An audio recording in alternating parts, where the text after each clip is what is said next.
Hi hello ನಮಸ್ಕಾರ ವಿದ್ಯಾರ್ಥಿಗಳೇ, ನಿಮಗೆಲ್ಲರಿಗೂ ಗ್ರೋ ಫ್ಯಾಕ್ಟ್ ಇನ್ ಕನ್ನಡ ಅನ್ನುವಂಥ ಚಾನಲ್ಗೆ ಸ್ವಾಗತ ಸುಸ್ವಾಗತ. ನೋಡಿ ವಿದ್ಯಾರ್ಥಿಗಳೇ, ಇಲ್ಲಿ ನೀವು ನೋಡ್ತಾ ಇರುವ ಹಾಗೆ ಬೇರೆ ಸೆಂಟರ್ದು ಎಲಿಜಿಬಿಲಿಟಿ ಲಿಸ್ಟನ್ನು ಬಿಟ್ಟಿದ್ರು. ನಾನು ಹಿಂದಿನ ವಿಡಿಯೋದಲ್ಲಿ ನಿಮಗೆ ತಿಳಿಸಿದ್ದೀನಿ. ಆದರೆ ಈಗ ಮತ್ತೆ ಕೆಲವು ಲಿಸ್ಟ್ನ ಬಿಟ್ಟಿದ್ದಾರೆ. ಇಲ್ಲಿ ನೀವು ನೋಡ್ಕೊಳ್ಬೋದು. University of agricultural science Bengaluru ಅಂತ ಇದೆ. ಇವರು ಬಿಡುಗಡೆಯನ್ನು ಮಾಡಿದ್ದಾರೆ. ಯಾವ್ಯಾವ ಸೆಂಟರ್ ಅಂದರೆ ಬೆಂಗಳೂರು, ಹಾಸನ ಮತ್ತು ಮಂಡ್ಯ ಕ್ಯಾಂಪಸ್ನಲ್ಲಿ ಯಾರ್ಯಾರು ತಮ್ಮ ಪ್ರಾಕ್ಟಿಕಲ್ ಎಕ್ಸಾಮನ್ನು ಬರೆದಿದ್ದೀರಿ ಅವರ ಎಲಿಜಿಬಿಲಿಟಿ ಲಿಸ್ಟನ್ನು ಬಿಟ್ಟಿದ್ದಾರೆ. ಮತ್ತೊಂದು ವಿಷಯ ಏನಂದರೆ, ಇದರಲ್ಲಿ ಯಾರು 100ನ ಮೇಲೆ ಸ್ಕೋರನ್ನು ಮಾಡಿದ್ದಾರೆ ಅಂದರೆ ಇಲ್ಲಿ ಮಾರ್ಕ್ಸ್ ಏನಿರುತ್ತೆ ಅಲ್ಲ, ಇದು 100 ಮೇಲೆ ಇದ್ದರೆ ಅವರ CET ನಂಬರ್ ಮಾತ್ರ ಇಲ್ಲಿ ಬರುತ್ತೆ. ಅವರು ಮಾತ್ರ ಕ್ವಾಲಿಫೈಡ್ ಅಂತ ಇಲ್ಲಿ ಹಾಕಿದ್ದಾರೆ.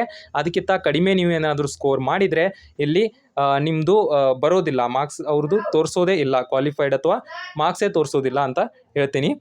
ಹಾಗೂ ನಿಮಗೆ ಏನಾದರೂ ಈ PDF ಬೇಕಾದಲ್ಲಿ ನೀವು ಟೆಲಿಗ್ರಾಮ್ ಗ್ರೂಪ್ಗೆ ಜಾಯ್ನ್ ಆಗಿ ಅಲ್ಲಿ PDF ಡೌನ್ಲೋಡ್ ಮಾಡ್ಕೊಳ್ಬೋದು. ಹಾಗೂ ನಿರಂತರವಾದ ಅಪ್ಡೇಟ್ಗಳು ನಿಮಗೆ ಬೇಕಾದಲ್ಲಿ, ನಿಮ್ಮದು ಸೆಂಟರ್ ಏನಾದರೂ ಅಪ್ಡೇಟ್ ಬೇಕಾದಲ್ಲಿ ನಮ್ಮ ಚಾನಲ್ಗೆ ಸಬ್ಸ್ಕ್ರೈಬ್ ಮಾಡಿ ಹಾಗೂ ಕಮೆಂಟ್ ಬಾಕ್ಸ್ನಲ್ಲಿ ತಿಳಿಸಿ. ಧನ್ಯವಾದಗಳು ವಿದ್ಯಾರ್ಥಿಗಳೇ.